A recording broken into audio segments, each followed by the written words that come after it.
Hello everyone, welcome to my channel. Keep it simple but significant. I am your host Sasi. Let us start today's discussion.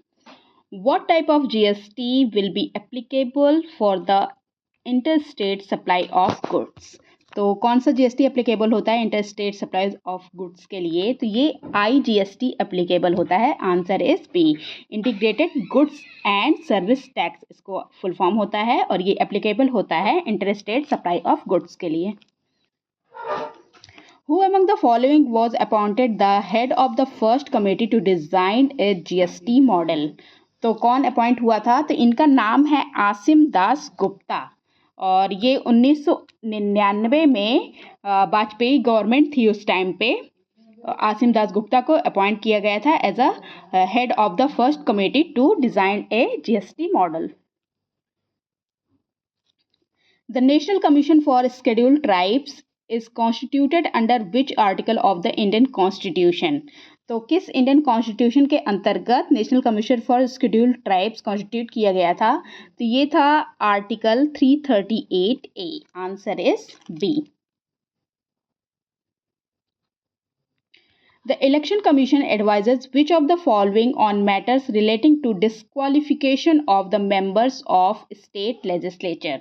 तो किसको advice करता है election commission for disqualification of member of state legislature? तो ये advice किया जाता है governor को. जैसे स्टेट में गवर्नर को किया जाता है वैसे ही सेंटर में इलेक्शन कमीशन के द्वारा ही उसको प्रेसिडेंट को एडवाइस किया जाता है for disqualification of the members of parliament. Which article allows a person to move Supreme Court for the enforcement of fundamental rights?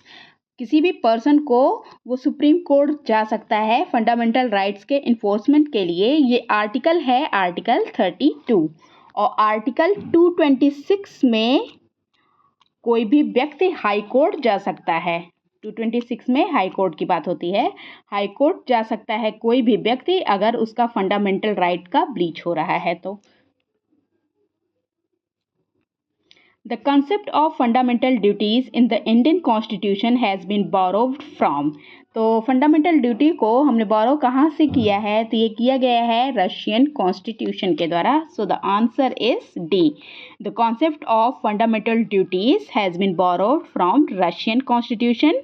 Original constitution did not provide the fundamental duties to the citizens और ये हमने include किया था 42nd amendment act के द्वारा जो आया था 1976 में और हमने रशियन कॉन्स्टिट्यूशन से इसको बोरो किया है.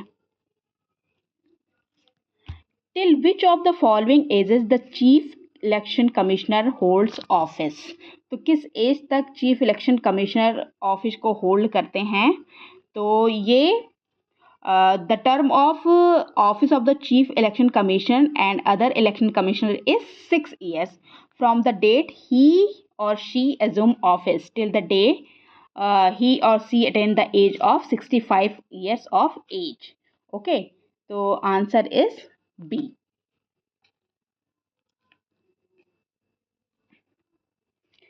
Which of the following article deals with the appointment, duty and tenure of the Advocate General of India?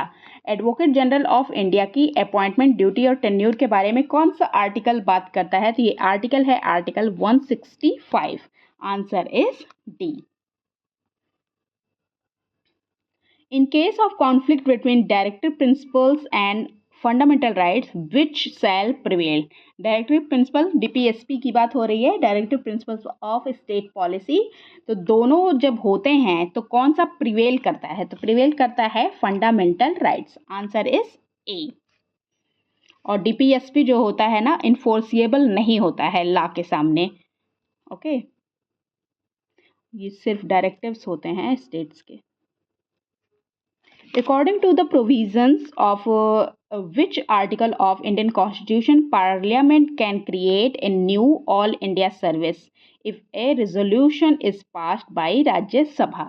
तो parliament knew all India services को क्रिएट कर सकता है किस आर्टिकल में के कहा गया है? तो ये आर्टिकल है article 112, according to the provision of Article 312, the Parliament can create a new law India service, new all India services. Okay,